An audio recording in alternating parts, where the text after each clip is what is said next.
people don't realize that Mathers did, but he did do that, which is kind of impressive when you think about it. Um, I mentioned these because they're part of books that were actually taken away that should have actually stayed with original text, and they are the sixth and seventh books of Moses. And if you are taking notes, they are not one book. They are two separate books entirely. They not always are something that are easily read. A lot of people find these two to be very mysterious grimoires of sorts. They all originate from the original books of Moses. Excuse me. Often cited, excuse me, my allergies are crazy today. Often cited as being used by voodoo practitioners or hoodoo, however you want to say, voodoo hoodoo. Although they claim that to be Kabbalistic in nature, there is very little, if any, actual Kabbalah to be found in them, which is interesting. Um, and these are books I actually have read, I actually have copies of. Um, so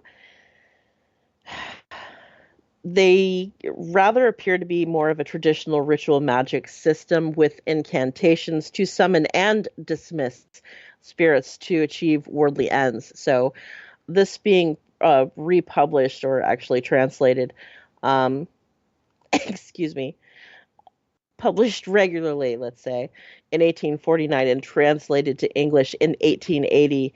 The sixth and seventh books of Moses claim to include materials from 1338, 1383, and 1501. And these are also including portions reputably translated from the Cuthian Sumerian language, which is a dead language, which there's not too many people that actually um, can read cuneiform or Sumerian. Excuse me. Um, which a lot of people, cuneiform people, think is angelic language, or Sumerian. A lot of people just don't really understand um, exactly. They just this is this is my issue with the whole thing. Is like I believe that we only hold puzzle pieces. We're never ever going to know the entirety of what the puzzle looks like. We just, each of us each have a piece, and the person next to you has another piece of that puzzle in their hand that goes to your puzzle. And I have a piece that goes to your puzzle. But is it going to make it clearer? Hopefully. But are we ever going to see the entire thing? I don't think we're meant to. I really don't think, for the sake of argument and the sake of being the devil's advocate here, that you're not supposed to know everything. I just don't think that you are.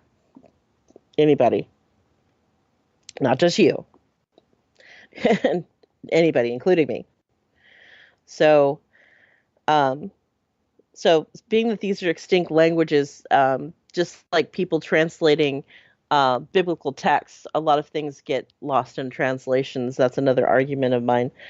Um, but the most interesting aspects of these books are the very unique illustrations of magical seals, um, with letters in Hebrew, like I talked about earlier, and an unknown script, which people so far have not broken um, the code to. They can't read it. They don't understand what it is. They originally thought it was like some kind of Sumerian cuneiform something, but they no, it's not. And so it's still listed as unknown, and the list of names of um, demonic entities. So the images in the grimoire were originally printed, actually for your site in the 19th century. I've actually seen a book in a British museum, in one of the church's museums, actually, um, where you can actually see illustrations done by hand, and they're very, very, very impressive. Um, But on that note of 19th century illustrations and earlier than that being in the 12th century, we do need to go to another break. This is wbhm-db.com, and you're listening to Tripping the Void, and we'll be right back. You're listening to WBHM Digital Broadcasting, the best in paranormal talk, only on Paranormal Experience Radio. Broadcasting live out of Birmingham, Alabama. Since 1948, Fate Magazine has brought you reports of the strange and unknown, all of them true. Fate Radio is carrying on that tradition, bringing you the unusual, macabre, strange, and bizarre. Join host Kat Hobson Sunday nights from 8 to 10 p.m. Eastern on WBHM Digital Broadcasting.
Thank you for listening to WBHM Digital Broadcasting out of Birmingham, Alabama. The time is 23 minutes after the hour. All right. Well, thanks again for hanging out here on Trip in the Void with Sarafine Hurley, myself here. And you are listening to wbhm-db.com, Paranormal Experience Radio, and it is 10:23. This is a live show, and we are talking about black magic. We did leave off on books, and so we're just listing some of the books here, going down about what's known about them. And here in the last 19th century, here they were talking about the seals and the letters and the unknown scripts and things like that. But we left off at commercial break talking about actually seeing some of these grimoires in person, which I actually have. Been very fortunate in my travels to see some of these. I've been all over the world, and it's amazing the energy some of these things give off. You're not able to handle some of them, but some of them, if you get somebody really cool, that will actually let you put the white gloves on and handle something that is that old. It's mind-blowing to hold something in your hands that, like, if somebody tells you a story like it was written by the devil himself, and it's like, what? No. But when we're talking about these books here, which we left off in case some of us are just joining in here on Tripping the Void, I was talking about the sixth and seventh books of Moses, which are not one book, that is two separate books. And uniquely, just to let you guys know, in case you've forgotten from Sunday school, that the first five books of Moses are actually in the first five books of the Bible. Just saying. Just reminding. And so this book that we're going to talk about right now is one of my, actually not this one, the one after it. I just read ahead because I was so excited. I do like this book a lot. The Magus, and it's spelled Magus. Some people say Magus, I say Magus, because potato. I speak several languages, so you got to forgive me for my butchery. So this is one of the rarest and most reputable treatments of ceremonial magic, black or white or otherwise. This actually discusses topics such as alchemy, astrology, and the Kabbalah. The Magus is actually rumored to have a lot of stuff in it that also has not been deciphered by theologians and practitioners alike, because they just can't crack the code. A lot of these things have taken hundreds of years to break down and to actually get translated.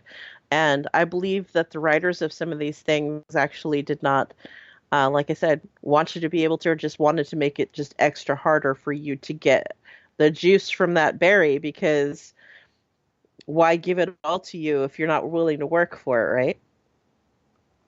So here's my favorite, and we're going to go a little long on that one. The Grand Grimoire, which some people, if you're taking notes, all the books that I'm mentioning are real. It's not like the Necronomicon Ex Mortis, which there actually is a Necronomicon. Actually, really super is. It's the Egyptian Book of the Dead. But it's not as old as these books that I'm talking about right now.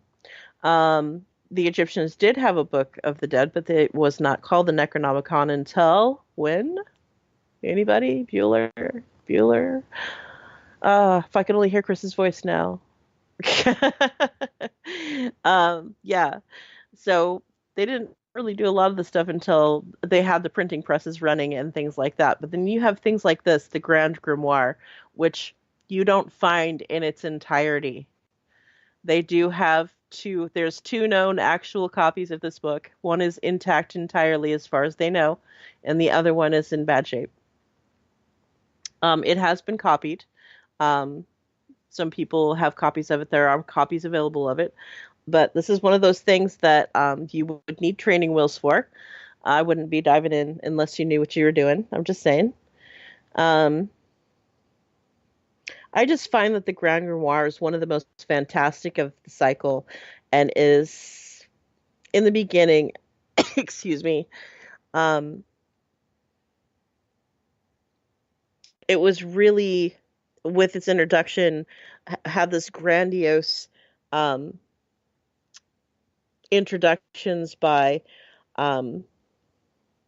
Antonia Ventiana del Rabbiana, which is actually the person who tried to say that he actually was the person who wrote the book himself, which it actually was not.